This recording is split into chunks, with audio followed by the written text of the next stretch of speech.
Oh, good day, Tone. It's Pete here. Listen, did I get your message correctly? You want me to do an intro for your story Breakfast in Dubbo from Lolly Scramble? Look, do you remember the Brown album those years ago? Tone, I never got paid for that. So frankly, mate, I'd rather my voice wasn't heard on the album. I'll make that clear to you, okay? Sorry, mate. Pete Smith speaking.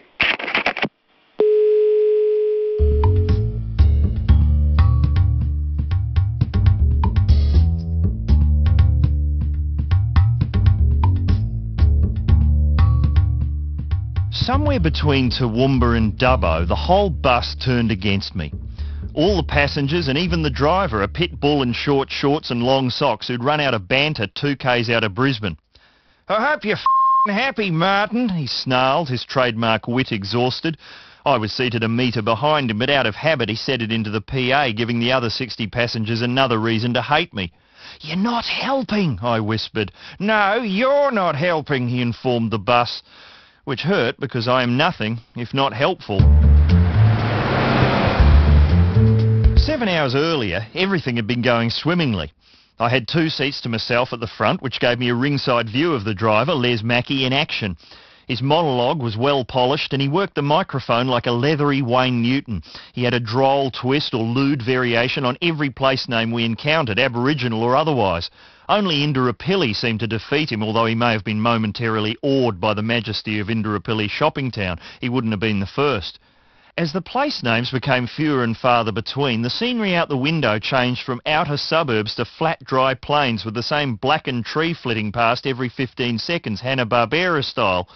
It was here that Les's material dried up, but from nowhere he produced 2 buckets of lollies and passed them back.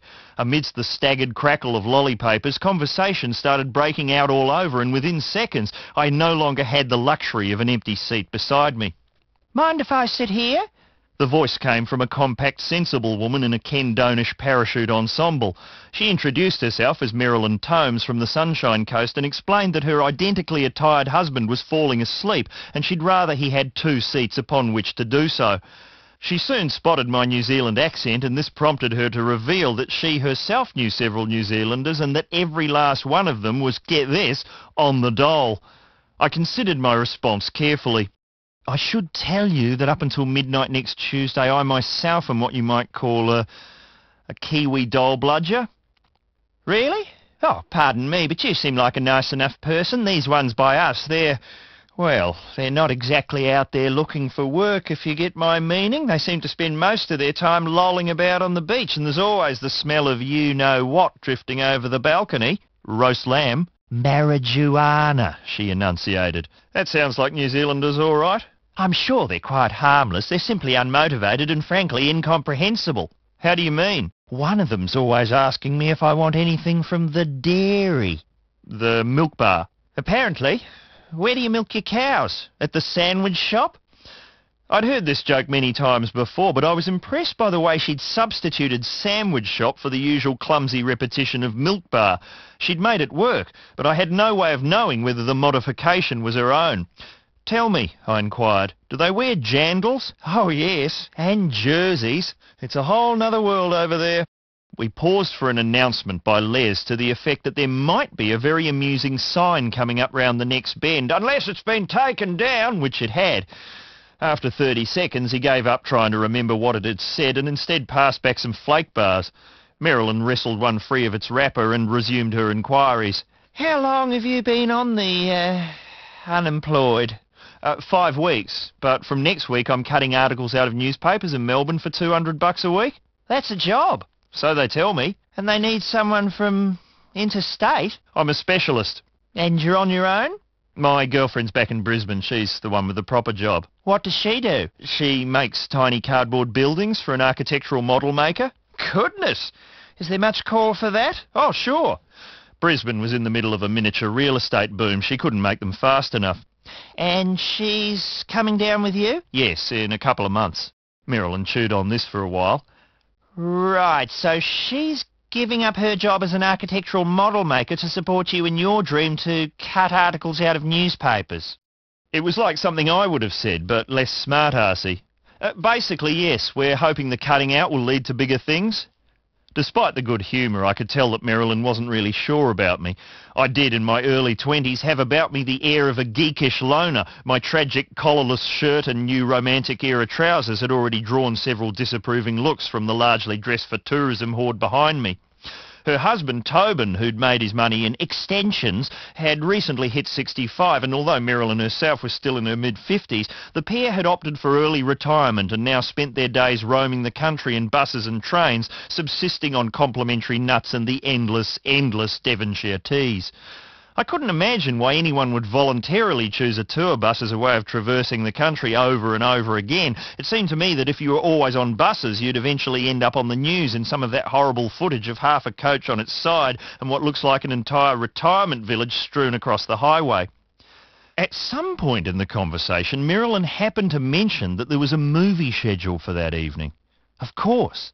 That explained the 3 TV sets clinging to the ceiling equidistantly along the aisle. "Do you know what it's going to be?" I blurted, more excited by this prospect than I had been by any of the relentlessly magnificent scenery we'd been carving through for the last 6 hours. "I hear we get to vote," said Marilyn. "Vote? What are the choices?" "You'd have to ask Mr. Mackey."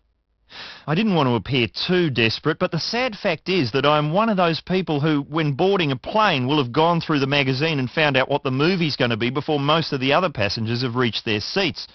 As the Iron Bird begins its wondrous ascent and children cleave to the portholes to marvel at the ongoing miracle of flight, I'm the one going, "Krippendorf's Tribe? How is that a special event presentation?"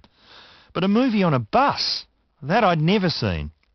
A couple of hours and several opportunities to purchase ammunition passed us by, and then Marilyn excused herself and returned to her assigned seat. "Might see you later," she whispered, squeezing in next to her unconscious husband. "Nice to meet you," I replied. Although what I was thinking was, what's the movie going to be? As soon as the Kendone twins had been reunited, I tapped Les Mackey on the shoulder. "Excuse me, Mr. Mackey, I was wondering what the story is with the video tonight?" "Were you just? How does it work? We vote?" "That's right. That way there's no arguments." "And how many titles are there to choose from?" "There's 4. "Can I ask what they are?" "Well, that might give you an unfair advantage." "What advantage? I'd still only have 1 vote. Listen, I've had trouble before. People start lobbying each other for support for their title. Factions form. It can get quite ugly. Best you just find out tonight with everyone else." "Can I ask what genres?" "No." "Are they recent?" "Leave it." "OK, sure. We'll find out tonight." "Go back to your seat." "No worries." "There's a funny sign coming up." "Great. Good." "Sorry about that." "Fine." "Is one of them Ghostbusters?" "Seat!" With a rustle of synthetic fibres, Marilyn's husband Tobin settled his substantial self in the spare seat. "Tony, is it? My wife tells me you're from across the ditch." "Afraid so." "She's nodded off, so I thought you wouldn't mind if I—" "Not at all. Milky Bar?" "Milky Bar? No, sorry. There's no end to the bloody snacks, is there?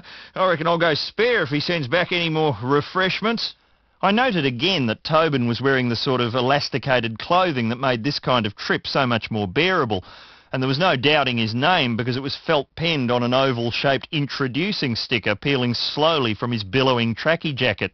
"What's with the sticker?" "Oh, right," he laughed, swatting it off with his enormous paw.